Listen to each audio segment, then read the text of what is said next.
Hey, what's happening, people? How y'all doing? Welcome to another episode, another issue, another something of messages in the madness.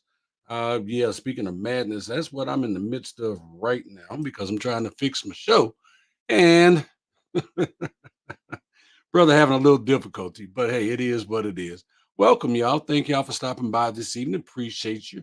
You could be anywhere in the world, but you are here with me, and I greatly appreciate that. Hope you've had an awesome, wonderful, spectacular week because yeah, I have. I really have. I've had a very good week, so I can't complain. I could complain, but what's the point, right? So not gonna complain. I found out today that we could actually broadcast on Instagram, so that's what I was working on. And I don't know if I'm on Instagram right now or not. Who knows? But I did all the proper steps and everything to see what was what and see if I can get there, and we'll find out later, won't we? So let's look into the magic mirror and see who's out there. Hey, Miss Nanette, how you doing, Miss Nanette? Hey, Cody, good to see you. Hey, Princess, good to see you. Brother Roger, what's happening? Hey, Miss Charlotte, glad to see you. Baby sis, happy Sunday, big bro. I know that's right. And she said, what's happening to the messages in the madness fam? Marion, good to see you.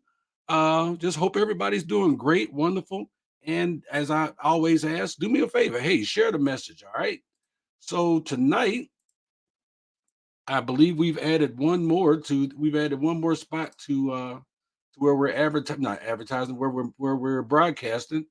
I know we're on LinkedIn, Facebook, YouTube, Instagram, and hoping that we're going to be on. If I did it right, we should be on Instagram. It's a little complicated, but anyway, brother James, glad to see you as well.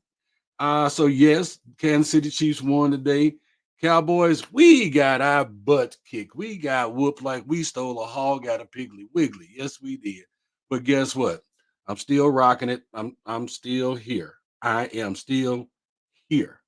Still a Cowboys fan because see, that's the meaning of being a fan. Whether they 0-18 or 18-0, if you down with them or you're not.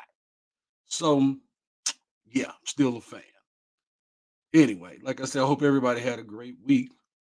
We're gonna get into the message pretty quick this evening because, yeah, it's just kind of where my mind is at. My mind is in a number of different places tonight, but we're gonna get into the message. I want to show y'all something first.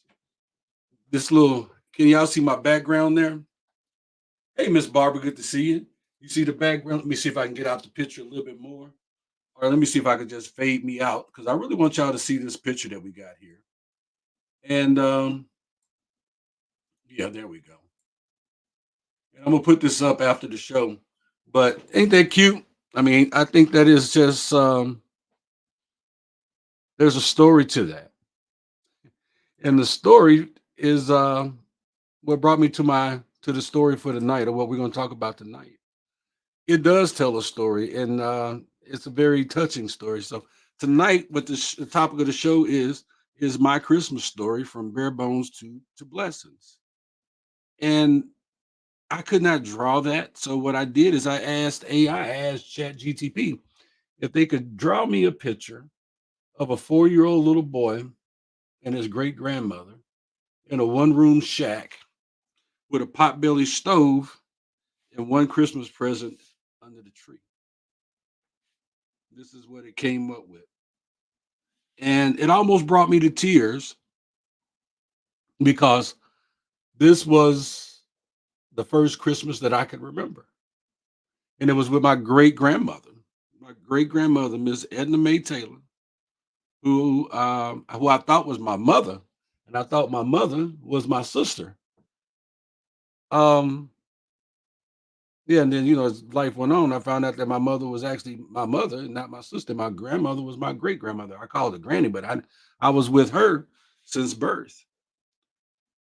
But this was me thinking about where I've come from and my humble beginnings. And this is, if you guys got my first book, Messages in the Madness, I have a picture of me as a baby on the front page. I mean, it's the cover.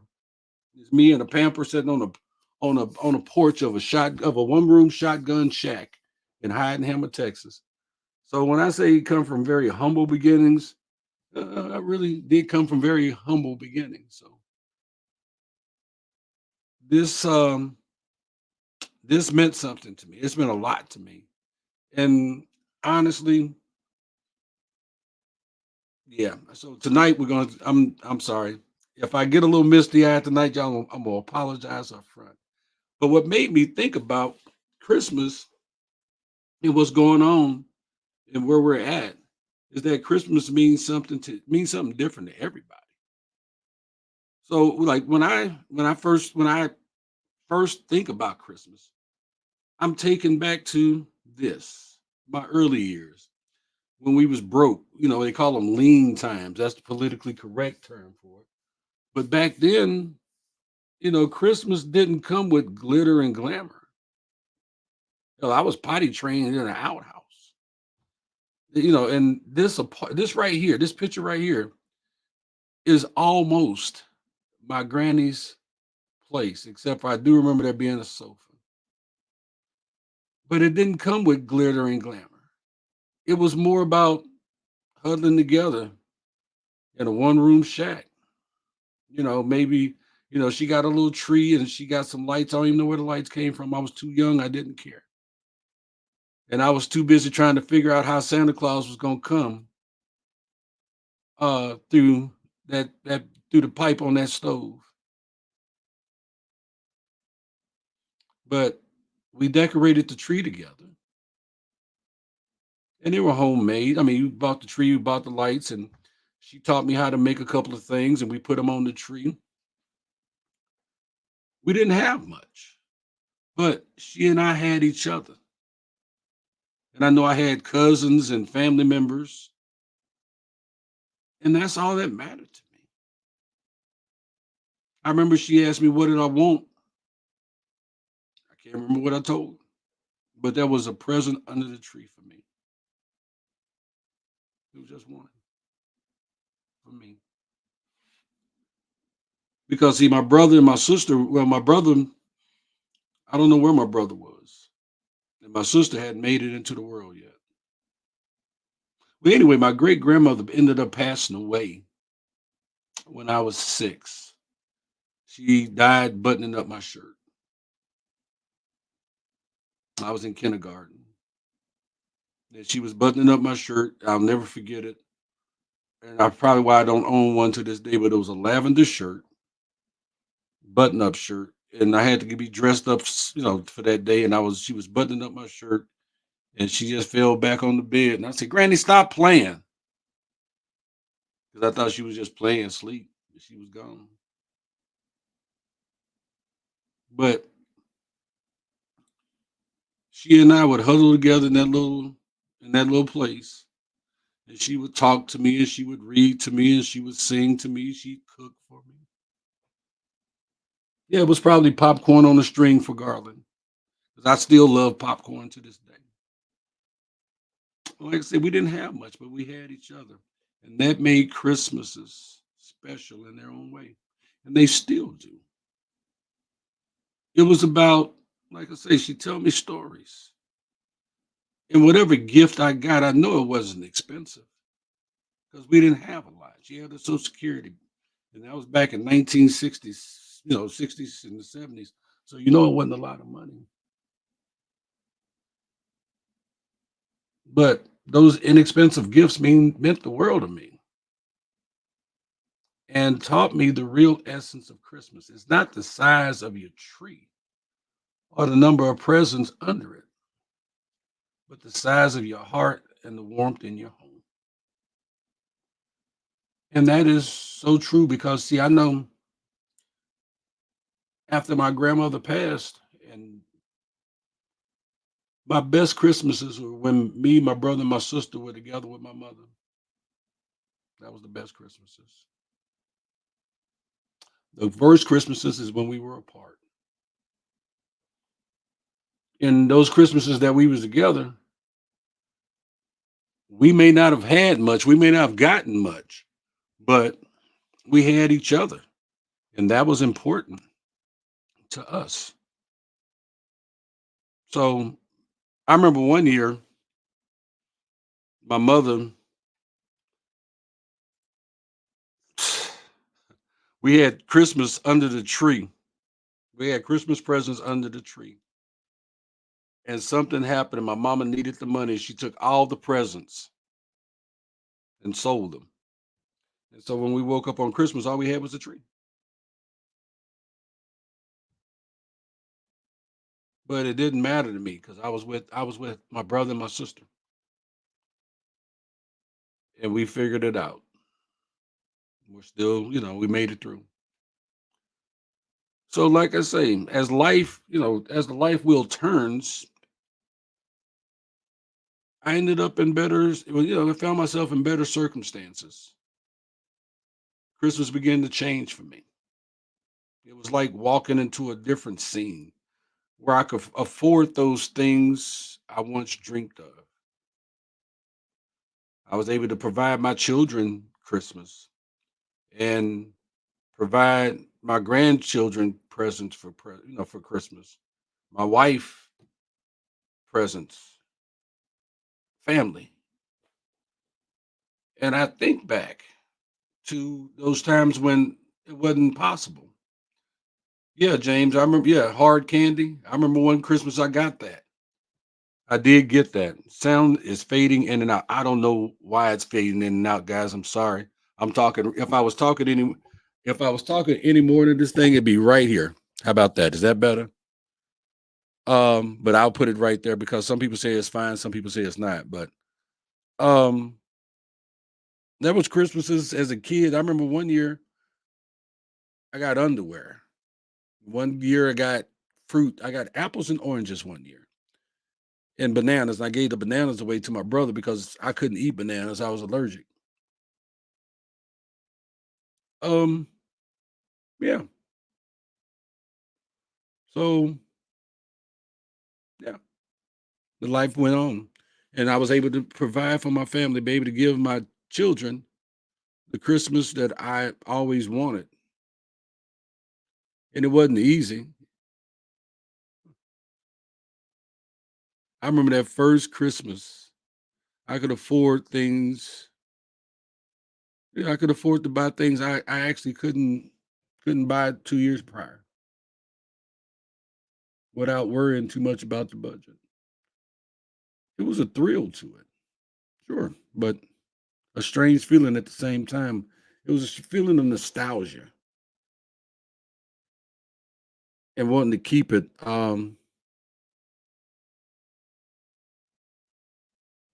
simple.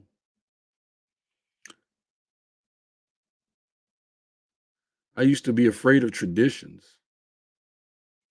but the only tradition I knew is that we had to put up a tree, and that was important to me. When my kids were growing up, we would go and buy a tree. We would go to the tree yard and cut a tree. That was our tradition, but I was still afraid of traditions because traditions get broken. But I hearkened back to that time with my great grandmother and that little bitty tree that we had.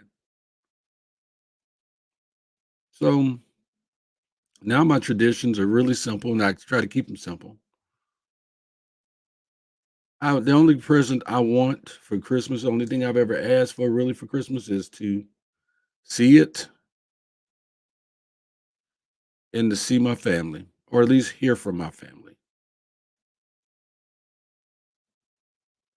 That's what that's what makes the Christmas for me.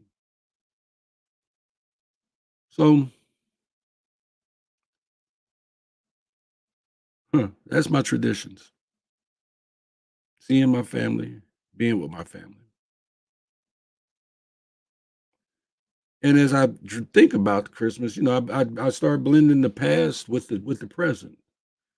And this phase of life brought a new perspective to Christmas.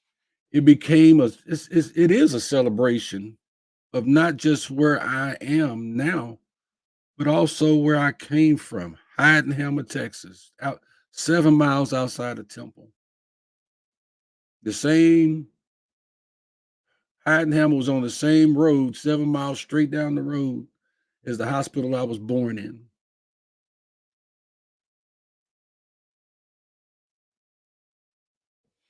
Charlotte say we usually got clothes that my mother made. Baby sis said, when mama couldn't afford the money, she made up with love, loads of love. I remember her making each of us our favorite desserts. Yes, you're right, baby sis, and it's still my favorite. It's still my favorite.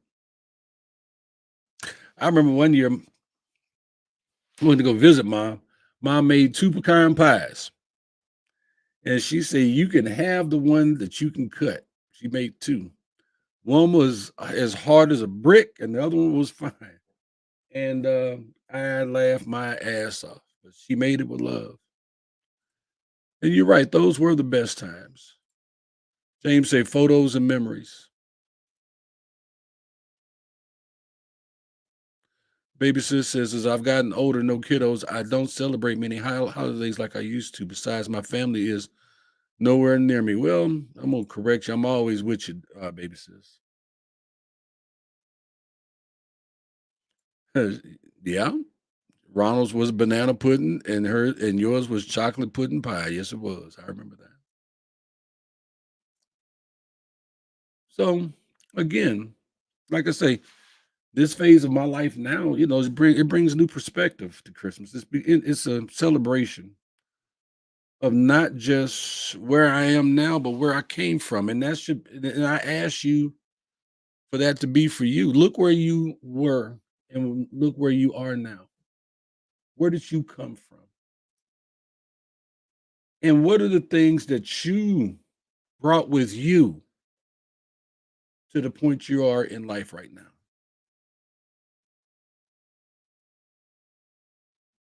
Yeah. Now I truly appreciate the journey because now each Christmas is a chapter in my life, in my ongoing story. I just pray to see another one and another one and another one. And it gives me a moment to pause and reflect as I was doing today while I was watching the Dallas Cowboys get the brakes beat off of them. Somehow it's kind of like a checklist. Like every year I do a checklist. And this is where I look at my family, my home, and I think about the days when things weren't this bright because they were. Y'all looking at a man that, what, 15 years ago, I lost everything, everything. And so these reflections bring a deep sense of gratitude for me. And I hope that as you think about your life and where you've come from, that they bring a deep sense of gratitude to you too. Right now, I'm thankful for the tough times because they taught me resilience and the value of small joys. I appreciate the better times because they remind me of what hard work and faith brings. Christmas has become a time of, yeah, introspection. It gives you a moment to pause and to appreciate life's ups and downs and how they shape your character. We all are going through, have been through, will go through something. Just this week, well, Monday, I went to the service of what was once one of my best friends. He was younger than me. God bless you, T. Cousin T. Lost my brother this year. Uh, and there's just some things that you just can't push past, or they're a little difficult to push past. We've got one of our, can't call them children, but one of our young adults, one of our young people, one of our adult children that's about to have surgery. We've got a number of things that's going on that are always in the back of your mind. Well, they're always in the front of your mind. It makes it tough, especially around this time of the year. But we have to move forward and think about what this time of the year is about. It's about the cycle of kindness. It's one of the most profound changes in my Christmas experience has been the shift from receiving to giving. Having known both not having and having, I now find a joy in extending a hand to those in need, and I hope that you do too. Christmas is a reminder of our own journey from not having to having, and it motivates me to be that helping hand for others, whether it's through charity or mentoring somebody or just spending some time on the phone with somebody, spreading kindness. It's that spirit of giving back, that has become a cornerstone of my holidays. It's my way of keeping the cycle of kindness going, remembering that we're all part of a larger community. I've told y'all stories of people who have been very kind to me, and I am still, in my own opinion, in their debt. And so I take that as being in their debt in that fashion. My job, I cannot repay them directly, but my job is to spread love and kindness and show somebody else the kindness that they showed me. Okay, tell y'all a little secret about me.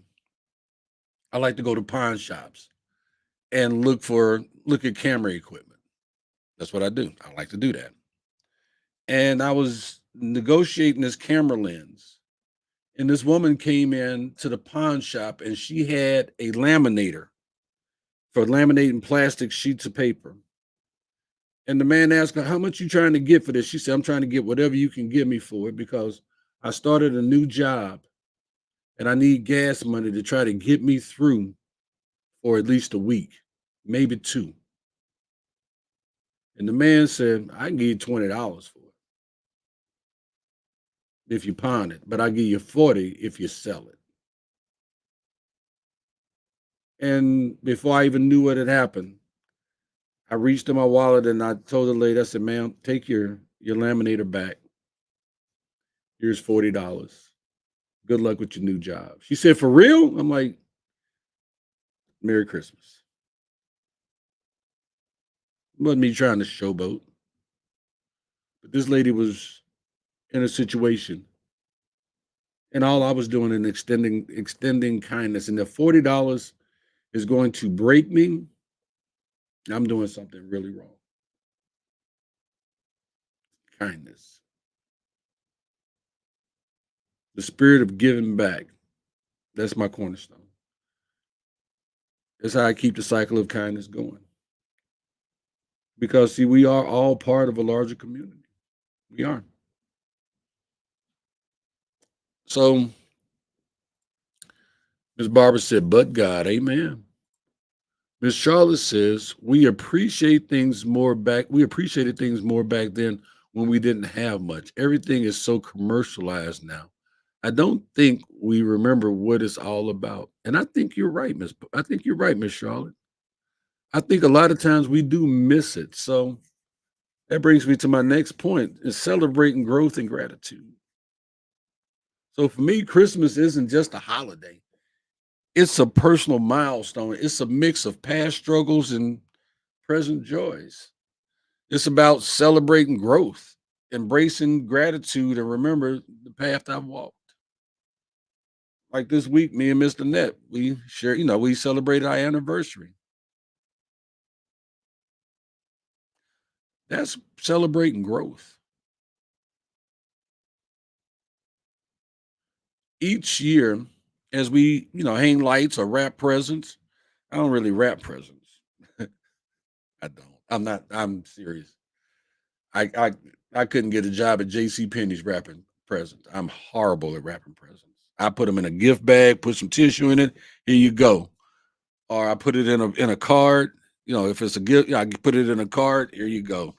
I'm I have the store wrap it. I'm horrible at oh god. Yeah, I'm horrible at wrapping things. But I'm reminded of how those simple acts once seemed like distant dreams. Christmas now is about acknowledging how life's blessings are often wrapped in the lessons learned through hardship. Christmas is it's a time for love, reflection, and most importantly, for giving back. And if we forget to give back, I think that is I think that's what hurts. I think it really does hurt more than we want to admit because I can't even tell you why.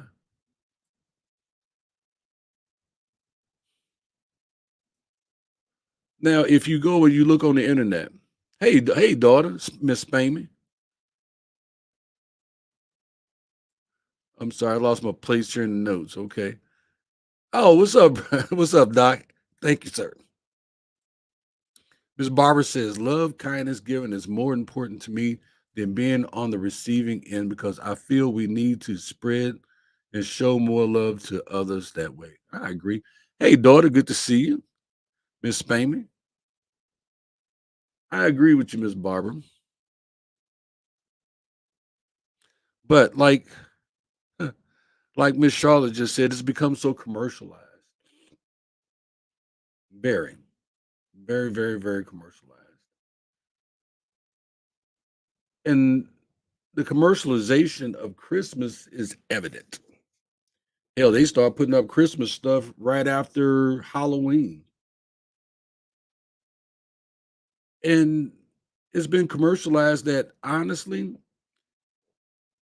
Christmas makes or breaks a business because of the economic impact that it has surrounding gift giving and decorations and festive sales. And while the commercial aspect is often criticized, and it's criticized, excuse me, because it does overshadow the holiday's deeper value. It also contributes to economic growth and provides a boost to retailers and business, but it is a big, big cause of mental and emotional wear and tear, along with financial wear and tear. But that's a whole nother story. But yes, the commercial aspect of it, that's a doozy. Marion says, I did something like that with a homeless guy sitting out at a fast food place. On my way out with my food, I asked him if he had eaten today. He said yes. I asked him, what about tomorrow? He said he didn't know. So I gave him some cash to get some food for the next day. And that's very awesome of you because people will just walk by. And I know all these news stories about you don't know what they're gonna do with that money. No, you don't know what they're gonna do with that money. That's not your place to know what they're gonna do with that money. But if you give somebody something, you give it from your heart and you don't worry about what they're gonna do with it. Because quite frankly, if they piss away their blessing, that's on them. That's not on you. You did what you were moved to do. You were moved to be kind and thoughtful and loving. And you were blessed, so you shared your blessing. What they do with your blessing is not on you. It's not for you to judge. It's not for you to figure out. That's not on you. Hey, Annette, good to see you out there in Arizona. Robert, hey, my friend from over on LinkedIn. How you doing, sir? Says helping that woman did more than give her gas money. It showed her good people still care about people in need. Well, thank you for saying that. But when I gave her the $40, all I could think of was, I hope this is enough to get her back and forth to her new job. That was my sincere hope and thoughts behind it. Yes, Miss Mary, and there are still good people in this world, and I believe in them. And I've been blessed. I've been blessed to know some of these great people. I have to own that. So I was doing some more research. And I'm getting ready to wrap this up about the meaning of Christmas today. And they say the 10 things that Christmas means today is, of course, the religious signification, family and community, cultural celebrations, commercial aspects, time for reflection and hope, philanthropy and charity, and then there's always the personal significance. And Christmas does hold personal significance that varies from person to person. For some, it's a time of joy and celebration. For others, it might be a period of loneliness or nostalgia. The personal meaning of Christmas is shaped by each individual's life experiences and circumstances. So I say to you, in today's world, Christmas can be seen as a mosaic of religion, the religions, the cultural, the commercial, and the personal. It's a time when various aspects of our human experience converge, they come together, creating a holiday that is complex. It's just as complex as it is cherished.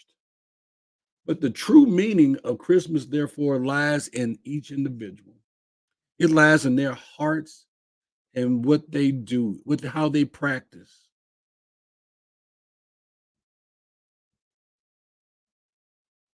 It does. For those who observe it, some don't observe it. That's what it's all about. It's about what it means to you. I share with you my Christmas story. You have your own. But this Christmas season, be good to somebody. Be kind to somebody.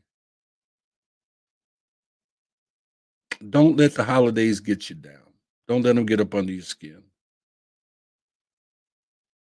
because it's a season and this too will pass.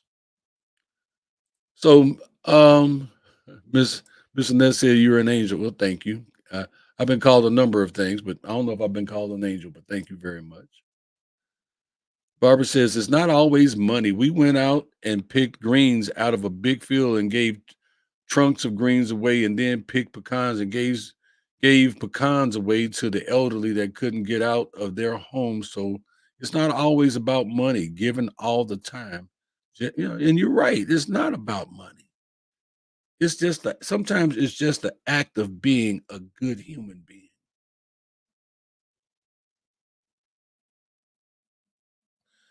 Thank you, Robert, man. Appreciate you, man. You say, God bless you, Vernon. Absolutely enjoyed your words. Well, thank you, sir. So, guys, that's all I got. Miss Coley said, and don't stress over not being able to buy all the presents you want because Christmas isn't about gifts. There's a lot of truth to that, but a lot of people don't see that because some people measure your love for them by the size of the present you give them. And I learned that one the hard way. I did. I learned that one the hard way. As I think I said last year around this time, the best present in the world is you. Your time, your love, your appreciation, your listening, you are the best present. Well, thank you, Miss Barbara. She said this was a great show. So thank you very much. Guys, I'm gonna let you go. As I said, I'm gonna hold on. Carolyn says, I hate this season. I really, really do. It doesn't have the same meaning anymore. It makes me sad. You know what, Miss Carolyn? You're right to a degree. Um, so for the y'all that don't know who Miss Carolyn is, Miss Carolyn and I travel the highways making people laugh all over the country. We've been traveling together 5 years now. So she says, I really, really do. I hate this season. It doesn't have the same meaning anymore. Well, I'm gonna tell you something I've told you before as we rode down the highway, Carolyn. You get to decide how this makes you feel. Nobody else. No, it's not going to be the same as it was years ago because times have changed and people have changed and circumstances have changed. But you get to decide how you want to feel, how this makes you feel. You get to decide that. Because, see, I could remain in that spot where I didn't, and mentally, I could remain in that spot where I didn't have stuff. I could remain in that place where I hated myself. I could remain in that place where I thought that the only way that I could get people to love me is by buying them things and giving my money away. And I could remain in that space. Or I could look back as I have done and I could see where I'm at versus where I was at and love where I'm at now because I could look back and look at not only my life, but others that I have known and see where they are or are not. That is the true blessing, my friend.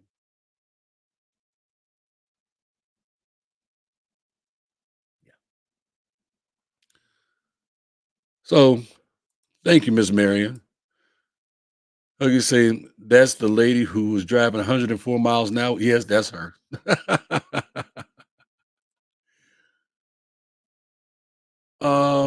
And what? Oh, you are my Christmas present for not much love at home. I'm sorry to hear that. In that, I really am. Barbara says it doesn't have the same meaning, but please find some good in it. I love you. See, that's for you, Miss Carolyn. That's for you right there. Miss Barbara just dropped it out there for you. Miss Mary says sometimes just a hug and saying I love you is more. I used to tell my kids, I don't care. You okay, you want to give me a present? Make me a Christmas card out of construction paper and put a stick of bubble gum in it. That's all I need. So baby sis says exactly. You decide how you react to issues, situation, life in general. Have to learn to live and love in the present. Hallelujah. I think you channeling Reverend S. Candy Williams over there, Miss DC Fluffy. All right, y'all. So I was to go. I was to go do something. I don't know. Get ready for tomorrow. But thank y'all for listening. This was like I said. Oh, if y'all didn't check out the new theme music, I got the new theme song going. Because I was having some issues with YouTube telling me that folks is getting mad about me using this, so I had to change up the music. So, well, thank you, but my buddy Buzz, man, I'm looking forward to it. The 29th, you and me on stage, Holt Summit, Missouri at the Canterbury Winery. That's gonna be so much fun. I'm looking forward to it. Um, like you said, I think I am. Thank you, Buzz. Thank you, Miss Marion. I bought my kids Gypsy Vanner. I don't know what Gypsy Vanner is. I'm about to look that one up. And thank you, Miss Barbara. So, all right, y'all. Nose is starting to run, so I gotta go. Gotta I don't know. My nose started bleeding today, so I had to turn on the humidifier. But guys, I love you. God loves you.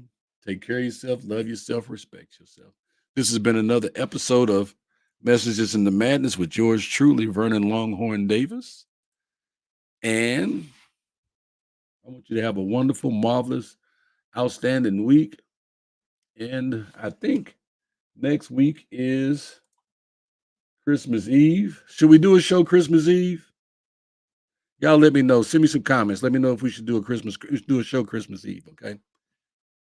So, God loves you and I do too. So y'all go and have an awesome, wonderful week. I'm Longhorn. God bless y'all.